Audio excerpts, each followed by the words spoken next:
சிகப்பா இருக்கிறவன் போய் சொல்ல மாட்டான்டா. இது என்னடா புது பொருளியா இருக்கு? போய் சொல்றதுல சிகப்பண்ண கருப்பண்ண. இந்த மாதிரி நம்மள பல பேர் ஒருத்தங்களை ஃபர்ஸ்ட் டைம் பார்க்கும்போது அவங்க அழகாவோ இல்லை கான்ஃபிடென்ட்டாவோ நம்மளை அட்ராக்ட் பண்ணுற மாதிரி இருந்தால் உடனே நம்ம பிரெயின் அவங்க நல்லவங்கன்னும் நம்பிக்கையானவங்கன்னும் போனஸ் குவாலிட்டிஸ் எல்லாமே சேர்த்துடும். ஆனால் அதுக்கு எந்த ப்ரூஃபும் இருக்காது. அதுக்கு பேர் தான் ஹேலோ எஃபெக்ட். நம்ம பிரெயினுக்கு ஃபர்ஸ்ட் இம்ப்ரெஷன் அப்படின்றது ரொம்ப பவர்ஃபுல். ஒரு நல்ல பண்பு தெரிஞ்சாலே போதும், நம்ம பிரெயின் பாசிட்டிவிட்டியை ஒரே நேரத்தில் ஃபுல் பாடி அண்ட் மைண்டுக்கு ஸ்ப்ரெட் பண்ணிடும்.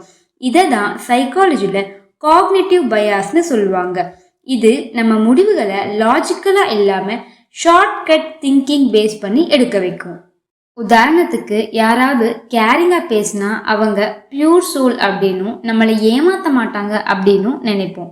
ஸ்கூல் காலேஜில் ஒரு ஸ்டூடெண்ட் டிசிப்ளினாக இருந்தால் டீச்சர்ஸ் அந்த ஸ்டூடெண்ட்டோட மார்க்கும் நல்லா தான் இருக்கும் அப்படின்னு நம்புவாங்க.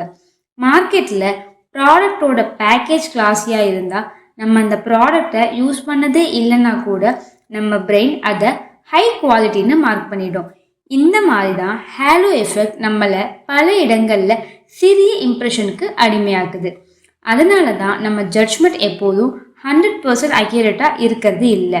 ஸோ இனிமே ப்ராடக்டோ இல்லை பர்சனோ நம்ம ஃபுல்லாக தெரிஞ்சுக்காம எந்த ஒரு முடிவுக்கும் வரக்கூடாது. இந்த வீடியோ உங்களுக்கு பிடிச்சிருந்ததுன்னா நம்ம இன்சைட்டாலஜி தமிழ் சேனலுக்கு சப்ஸ்கிரைப் பண்ணிக்கோங்க. நன்றி.